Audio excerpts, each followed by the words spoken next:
आज पावन वाल्मीकि विजय दिवस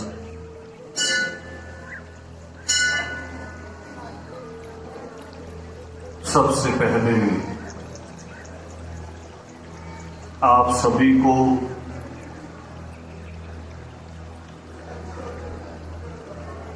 इस अन्याय पर न्याय की विजय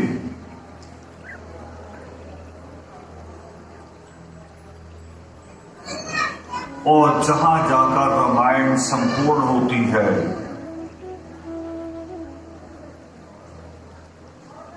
कि अहंकार जो है बड़े से बड़े महारथियों का अहंकार भी, कहा जाता है कि हाथी एक चींटी के द्वारा मारा जाता है और सृष्टिकर्ता वाल्मीकि दयावान ने ये पावन जो आदि वाल्मीकि रामायण है उसमें ये दिखाया। और आज वो दिन है हमारे लिए, मुबारक दिन है, जिस दिन लव कुश ने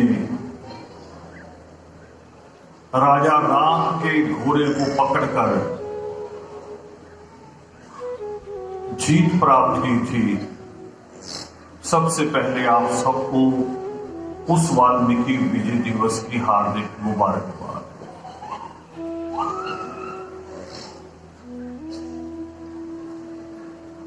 कभी कभी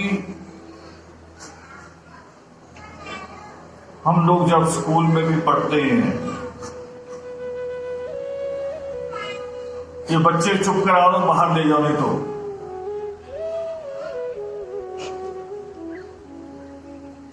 कहा जाता है कि हिस्ट्री क्यों पढ़ी जाती है। हिस्ट्री इसलिए भी पढ़ी जाती है कि हमें हमारा पुरातन इतिहास, मानव का भी और देशों का भी हमें याद है। हिस्ट्री इसलिए भी पढ़ी जाती है, इतिहास इसलिए भी पढ़ा जाता है कि अगर कहीं इतिहास में कोई गलती हुई है तो इंसान उन गलतियों को दोबारा ना दोहराए, उनसे सबक ले। और वाल्मीकि विजय दिवस, जिसकी बहुत गरिमापूर्ण आज शोभा यात्रा और कई वर्षों से हमारे संगरूर के साथियों ने, इन बच्चों ने जितनी इनकी ताकत है उससे आगे बढ़कर अपनी ताकत से ज्यादा परिवारों को भी देख रहे हैं। बीच में बहुत सारी समस्याएं आती हैं, 2 अप्रैल जैसी घटना आती है, सीरियल की घटनाएं आती हैं, उस वक्त भी लड़ते हैं। और लड़ाई केवल सड़क पे खड़े होने से भी, जेब से भी होती, दिमाग से भी होती। और उसके बावजूद इस परंपरा को निरंतर आगे बढ़ा रहे हैं। जैसे और देश के बहुत सारे हमारी ब्रांचें, कहीं उन्होंने योगामृत फिक्स किया है, दिल्ली में हमने योगेश्वर पर्व निश्चित किया है, अमृतसर में योगिमा पर्व निश्चित होता है। और मुझे कल ये संगरूर के बहादुर सारे साथी, हमारे बच्चे, इन्होंने रात मेरे साथ बात की कि वाल्मीकि विजय दिवस संगरूर में हमेशा और वाल्मीकि विजय दिवस के दिन ही होता रहेगा और हम इसका और विशाल रूप करेंगे। सृष्टिकर्ता वाल्मीकि दयावान, इसके लिए इनको मुबारकबाद भी और ईश्वर से प्रार्थना भी कि ईश्वर इनको ताकत दे। और एक बात जोड़ दी मैंने इसके साथ कि वो घटना थी क्या।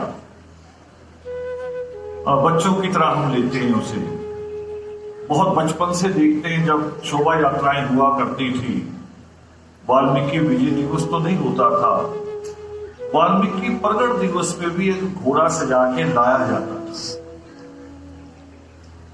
2 बच्चे पकड़ के उसको चलते थे। पूरे देश में ये परंपरा रही और उस वक्त खेल लगता था। और दादी का समझाना भी ऐसा ही था, खेल लगता था। मगर जैसे धीरे धीरे ज्ञान बढ़ा तो आज हम उसे जिस रूप में देखते हैं,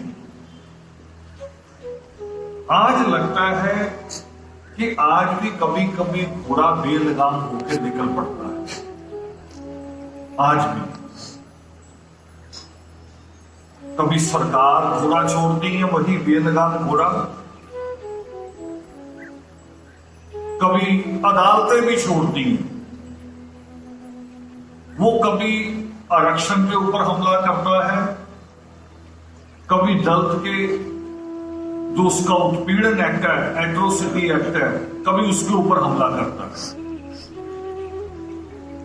और गांव की जातियों से भरी हुई पंचायतें, उनका घोड़ा तो रोज ही दलितों के घरों पे, बहु बेटियों पे हमला करता है। और कभी कभी तो हमला समझ में भी नहीं आता। किसी को धक्का दे तो समझ में आता है, मगर बिना धक्के के भी धक्का लग जाए, बिना धक्का दिए भी पूरी कौम कुचल दी जाए, कभी कभी ये पता भी नहीं चलता। याद करो कि पिछले साल शायद पूरे मीडिया में एक अफवाह फैली कि कोई भूत प्रेत आता है और लड़की की चोटी काट के ले जाता है। ये वही बेलगाम घोड़ा है मनोवाद का। तो उसके साथ और भी याद करो, टीवी में भी दिखाए हैं, कई चैनलों ने तो लड़की औरतें पेश कर दी। मगर याद ये करो भी दलित बेटियों के अलावा, गरीब बेटियों के अलावा किसी की चोटी कटी? देखो उन सीरियल को दोबारा निकालो, यूट्यूब पे पड़े हैं। दलित की बेटी की चोटी क्यों कट रही है? अगर किसी भूत प्रेत को कुछ चाहिए, जैसे महंत कहते हैं, समझाते हैं, हमें मूर्ख बनाते हैं, सृष्टिकर्ता वाल्मीकि दयावान तो लिखते हैं पावन योग शिष्ट में कि भूत एक छलावा है, मन का वहम है। भूत तो वो है कि जो बीत गया, उसका कोई वजूद ही नहीं है। और भूत अगर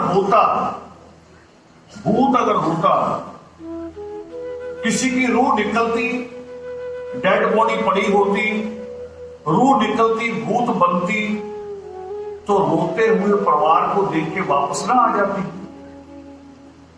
आती कि ना आती कि मेरा परिवार रो रहा है? कभी कभी तो मां बच्चे को जन्म देते ही मर जाती है। और वो मां रुक सकती थी अगर वो रूह आसपास ही कहीं घूम रही है, उसका बेटा तड़प रहा हो, बच्चा उसका, तो मां की रूह रुक सकती थी? वो तो फौरन शरीर में आ जाती। वो दूसरों के शरीर में करे आती, अपने में नहीं आती। कैसी मूर्खता वाली बात है। तो भूतों की बात जो फैलाई गई, अगर भूत को कुछ चाहिए होता तो मैली कुचैली जिसने 10 दिन से सिर नहीं धोया, पता नहीं सिर पे पत्थरों की टोकरी उठाई या गंदगी की उठाई, वो उसकी चोटी क्या करेगी? वो उसकी चोटी काटे जो रोज शैम्पू करती है, जो रोज ब्यूटी पार्लर जाती है, जिसमें से महक आती है, उनकी चोटियां कटी? ये भी एक बेलगाम घोड़ा है। और इस घोड़े को कैसे पकड़ोगे? इस घोड़े को चमड़े की लगाम से नहीं पकड़ा जाएगा, चमड़े के चाबुक से नहीं पकड़ा जाएगा। इस घोड़े को पकड़ा जाएगा इस पेन से, पेन से और दिमाग से, यहां से पकड़ना है। ये दिया सृष्टिकर्ता वाल्मीकि दयावान ने हमें समझ दी है, सोच दी है। और कहीं कहीं तो मुझे लगता कि हमारे पास हौसला भी ज्यादा है और समझ भी ज्यादा है, मगर अपनी ही समझ का पता नहीं। कभी कभी अपनी ही ताकत का ज्ञान नहीं होता, हमें अपनी ताकत का ज्ञान नहीं है। इतिहास में कौन सी लड़ाई है जो हमारे बिना जीती गई है? आज गुरु नानक देव जी का भी 550 साल उनके जन्म उत्सव को हुए पूरी दुनिया में मनाया जा रहा है। तो उसी सिख इतिहास की अगर मैं बात करूं, जब गुरु तेग बहादुर का शीश वापस लाने की बात हुई तो कौन लाया,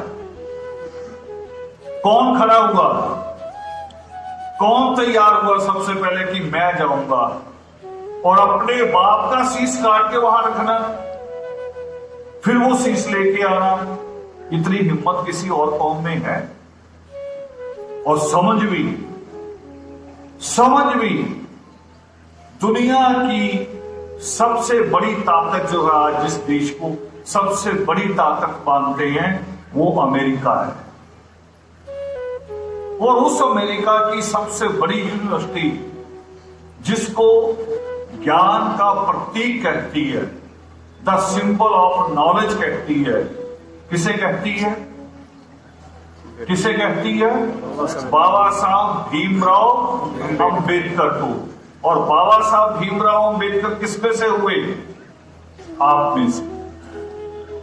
तो दिमाग की मिसाल भी और बाबा जीवन सिंह की बहादुरी की मिसाल भी। और इन बहु बेटियों की, ये जो मेरी बेटी है, दुनिया की सबसे मुश्किल गेम होती है शतरंज, वो भी हमारी एक मां ने बनाई है, इसी कौम की बेटी ने, महात्मा रावण की पत्नी मां मंदोदरी ने बनाई, दुनिया की सबसे मुश्किल गेम।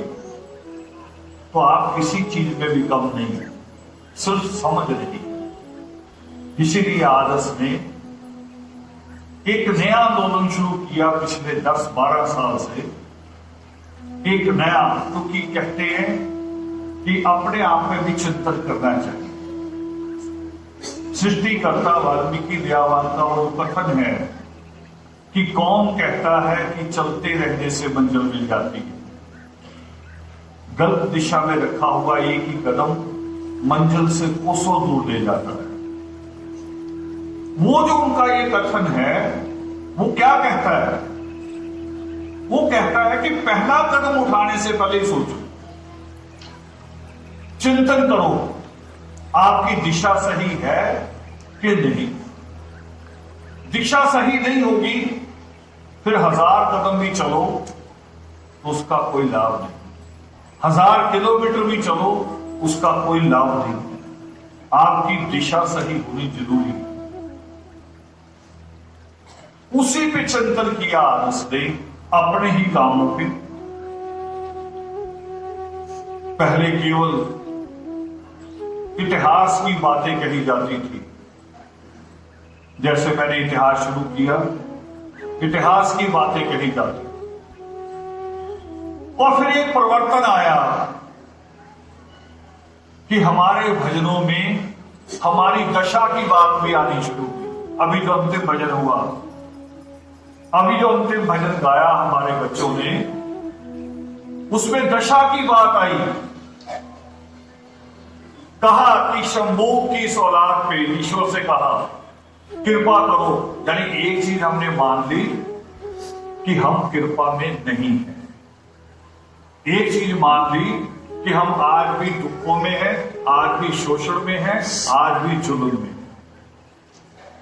वो दिशा बदलनी शुरू की 97 की हरियाणा की जब हमने यात्रा की तो एक नया चिंतन पैदा किया कि शिक्षा में बेटियों की शिक्षा की बात ज्यादा करें, बेटियों की शिक्षा की बात ज्यादा करेंगे।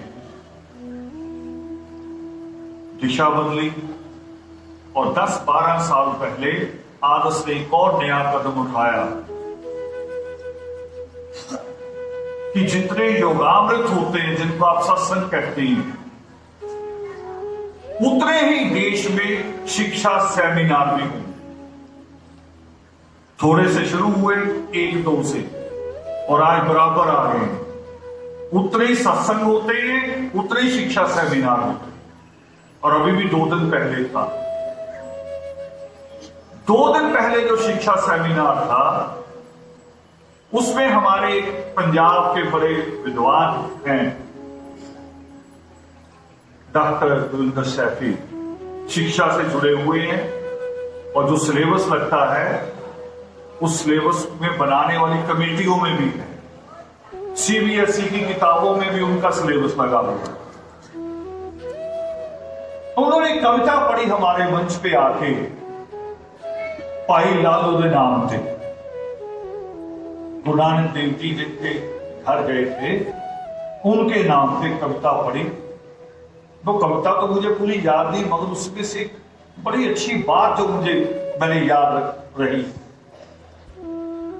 उनके अच्छे जो जितना अच्छा अंदाज उनका वो तो नहीं मैं बोल सकता, मगर साधारण तरीके से बता रहा हूं। वो कह रहे कि आज अगर भाई लालो आ जाए तो अफसोस करेगा,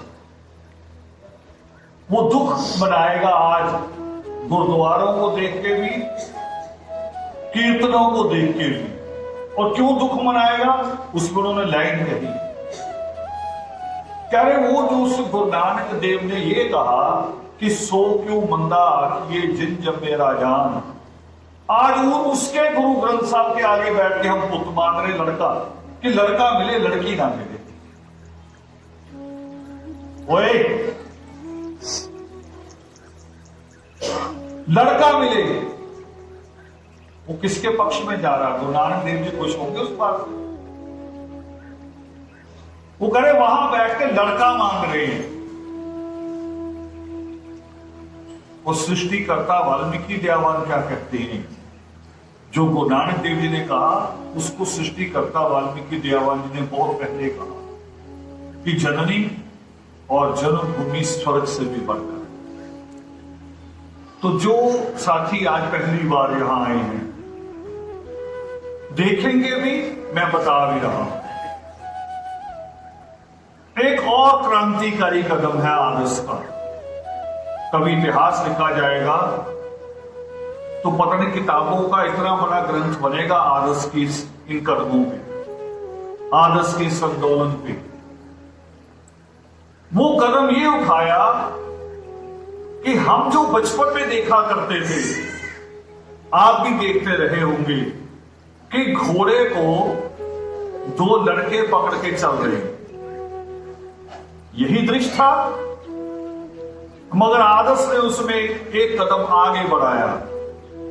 घोड़े को पकड़ के तो लड़के ही चलेंगे, मगर घोड़ों के ऊपर हमारी बेटियां बैठी होंगी, घोड़ों के ऊपर बैठ के अगुवाई करेंगी आप। ये वो कथन है, ये उस कथन को नमन है, उस कथन की सार्थकता है, उसको मानना है कि जननी और जन्मभूमि स्वर्ग से भी बढ़। इसीलिए मैं जब भी सेमिनार में होते हैं तो मैं कहता हूं कि पहली लाइन केवल आदमियों के लिए नहीं, आधी लाइन लड़कियों के लिए रखो। पहली लाइन से होनी चाहिए। ये नहीं कि आपके मेहमान आदमी ज्यादा आएंगे उनको बिठाते चले जाओ, लड़की भी पहली लाइन में बैठी होनी चाहिए। क्योंकि ये वो है कि केवल जय करनी है, नमन करना है, कि उनको मानना भी है। ये फर्क है। मत्था टेक के तो सारी दुनिया निकल जाती है, मगर उस कथन को मानना ये अपने आप में बहुत मुश्किल कदम होता है। मुश्किल लगता है कि पहल कौन करे। मुश्किल सिर्फ इतनी होती है कि पहल कौन करे, और कुछ नहीं। इसके ऊपर कोई तलवार के ऊपर नहीं चलना है, ये तलवार की धार पे चलना जैसा नहीं है। सिर्फ अपने आप को मनाना है, और मना लिया आदर्श ने। और आज आदर्श से जुड़े हुए हजारों नहीं लाखों परिवार है, लाखों परिवार आदर्श से जुड़े हुए जो इस कथन को मानते हैं। मगर छोटी सी चिंता के साथ बात खत्म कर रहा हूं कि ये त्योहार जुड़ा हुआ है फिर भी लड़कों के साथ। लव कुश का नाम ही आता है ना, मगर आज जो लव कुश है हमारे पास, वो उस लव कुश जितने लायक नहीं। आज चिंता ये है कि वो लव कुश ने राम के परिवार, उसकी पूरी सेना को हरा दिया। तो उसके लिए केवल ये ताकत नहीं चाहिए, बाहुबल नहीं चाहिए, दिमाग भी चाहिए होता है, और आपस का तालमेल भी चाहिए होता है। आज जो हमारे लव कुश हैं वो उतने अच्छे नहीं। बेटियों में परिणाम आ रहे हैं। हमारा जो भी लास्ट सेमिनार यूपी में हुआ, जो लखनऊ में, वहां हमारे मंच पे एक बेटी पीसीएस बन के बैठी, एसडीएम। एक बेटी और जिसका ताजा रिजल्ट आया था उसी महीने, मुझे अभी तक नहीं पता देश में कोई और बेटी या बेटा हमारा बना है। उसने सीए में टॉप किया, सीए में टॉप किया। वो मंच पे जब मैं उठा अपनी बात कहने, तो जो बीच वाली सीट रखी जाती मेरे लिए, मैंने उस बेटी को बुला के उस सीट पे बिठाया और कहा कि ये एहसान नहीं है तुम पे, तुमने ये सीट जीती है, जीती है। सहरा देंगे तो ये एक अफसोस है मुझे। मैं अभी यूरोप से भी आया हूं। यूरोप में जो बच्चे जहां से नए गए हैं वो मेहनत कर रहे हैं, मगर जिनके माँ बाप आज से 40 साल पहले गए थे, 30 साल पहले गए थे, उनके बच्चे नालायक हैं, लड़के, उनके लड़के नालायक। यूरोप वाले सुन रहे होंगे शायद, ये कड़वा सच है। ऑस्ट्रिया से मुझे एक बच्चा बताया गया, केवल एक लड़का, सैकड़ों लड़कों में से एक लड़का बताया गया जिसने बड़ी डिग्री की है। बाकी पता कौन सी डिग्री वाले हैं, उनसे आप आगे हैं।